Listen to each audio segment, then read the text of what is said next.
जय श्री राम दोस्तों, स्वागत है आपका आज की चर्चा पे मेरे चैनल भारत का गौरव पे। कल सोशल मीडिया पे रणदीप सिसोदिया जी की एक चर्चा चल रही थी जिसमें हम रेलवे को कूड़ा मुक्त करने की बात कर रहे थे। तो ये वीडियो आज अश्विनी जी के लिए बना रहा हूँ उसी चर्चा के आधार पर, क्योंकि कूड़ा बहुत जनरेट होता है। ये मैंने पहले भी एक वीडियो में डाला था कि जब मैं शताब्दी से दिल्ली से जालंधर तक की यात्रा में पीछे था तो ट्रैक्स पे कूड़ा था। ट्रेन में जो कूड़ा जनरेट हो रहा है वो सारा इकट्ठा हो जाता है एक जगह, उसको कहीं डंप कर दिया जाता है, सेग्रीगेशन नहीं होता और वो कूड़ा घूमता रहता है इकोसिस्टम में। ट्रैक्स पे फेंक देते हैं कई बार तो ट्रेन के कि भैया हमारी गाड़ी साफ़ होनी चाहिए, उनका मैंडेट है। सुझाव ये है कि भारत सरकार ख़ास तौर पे उन गाड़ियों में जहाँ ब्रेकफास्ट देते हैं, मील्स देते हैं, किसी ग्रीन रिसाइकलर के साथ टाई अप करे। पहली बात तो पैकेजिंग अपनी अपग्रेड करे जो कि प्लास्टिक मुक्त हो। बहुत सारा सिंगल यूज़ प्लास्टिक का मटेरियल अभी भी यूज़ होता है, आज भी रेलवे में यूज़ होता है।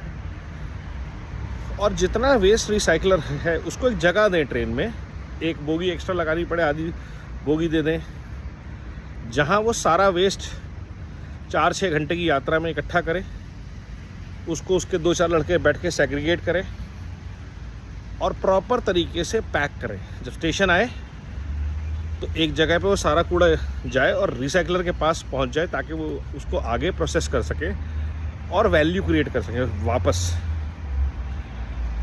सो ना सिर्फ कूड़ा ढंग से रिसाइकिल होगा, प्रोसेस होगा, उससे वेल्थ भी क्रिएट होगा, रिक्रिएट होगा। ये बहुत इम्पॉर्टेंट है कि सारी नई ट्रेन्स में, वंदे भारत में, शताब्दियों में ख़ास तौर पे जो भी नई वंदे भारत लॉन्ग डिस्टेंस आ रही हैं, सब में डिनर सर्व होगा और कई 100 लगभग पूरी ट्रेन डिनर करेगी और जो नहीं लाया वो अपना कुछ ना कुछ खाएगा और पन्नी प्लास्टिक फेंकेगा। दूसरी और सबसे इम्पॉर्टेंट बात, शायद भारतीय रेलवे को रेल नीर को ग्लास बॉटल्स में अपग्रेड करना चाहिए।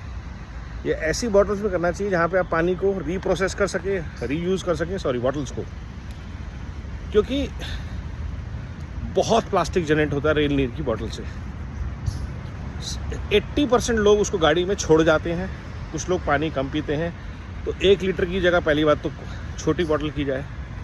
दूसरा, चाहे तो रेलवे टिकट में उसका पैसा डाल लीजिए, लेकिन उसको या तो स्टील की बॉटल पे शिफ्ट कीजिए या कांच की बोतल, जैसे चाय की आती है, उबला हुआ पानी आता है थर्मस में, वैसे ही थर्मस में पानी दीजिए, पीजिए, वापस कीजिए। और रीफिलिंग स्टेशंस पानी के लिए ट्रेन्स के अंदर बने, RO plants water, drinking water के लिए लोगों को इनकरेज किया जाए अपनी बॉटल्स लाएं और वहाँ से रिफ़िल करें। अब आज से 10 साल पहले मान लीजिए वो समय या टेक्नोलॉजी नहीं थी या ऐसे वाटर स्टेशन की अपकीप चैलेंज था। आज भी रेलवे स्टेशन में जो पानी के स्टेशंस हैं वो बुरी अवस्था में हैं और उसका एक बड़ा रीज़न है कि जो पानी का माफिया है वो उसको डिस्ट्रॉय कर देता है या करवा देता है। वरना जो गरीब कहते हैं उसे शर्माके तोड़ देते हैं, पानी तो उनको भी चाहिए साफ़।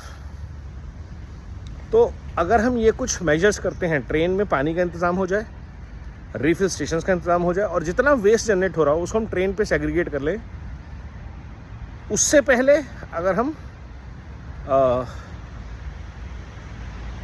पैकेजिंग वेस्ट को रिड्यूस कर सकें, जिसमें बिस्किट्स आ रहे हैं, चाय आ रही है, नाश्ता आ रहा है, सैंडविच रैप होके आ रहा है, उसको हम कैसे रिड्यूस कर सकते हैं? Can we reduce the quantity of breakfast? बहुत सारी चीज़ें ऐसी आती हैं जो बहुत लोग नहीं खा पाते हैं। कचौड़ियाँ आ रही हैं, फूड बहुत वेस्ट होता है रेलवे में। तो इन कुछ मेजर्स को अगर हम नई ट्रेन्स में, ख़ास तौर पे शताब्दी, वंदे भारत, जहाँ लोग अफोर्ड कर सकते हैं, बेटर क्वालिटी सर्विस के 10-20 रुपये एक्स्ट्रा ले लीजिए आप, कोई प्रॉब्लम नहीं है। बट ये जो ट्रेन्स हैं ये ग्रीन ट्रेन्स बने, सिर्फ हवा नहीं, धरती पे जो ट्रैक्स पे पॉल्यूशन है, कूड़ा है, गंदगी है, बहुत ज़्यादा है, उसको साफ़ किया जाए। ये सुझाव, और इस सुझाव के साथ कैसे भी जुड़ना हो लोगों को बताइए, हमको प्रयास करेंगे। लोगों को जोड़ना है, हम लोगों को जुड़ना है, उसके लिए भी सुझाव दीजिए ताकि रेलवेज़ के साथ कोऑर्डिनेट करना है, वॉलंटियर्स के साथ कोऑर्डिनेट करना है, एनजीओ के साथ कोऑर्डिनेट करना है, हम लोग कर सकते हैं। नमो भारत, वंदे मातरम, जय हिंद।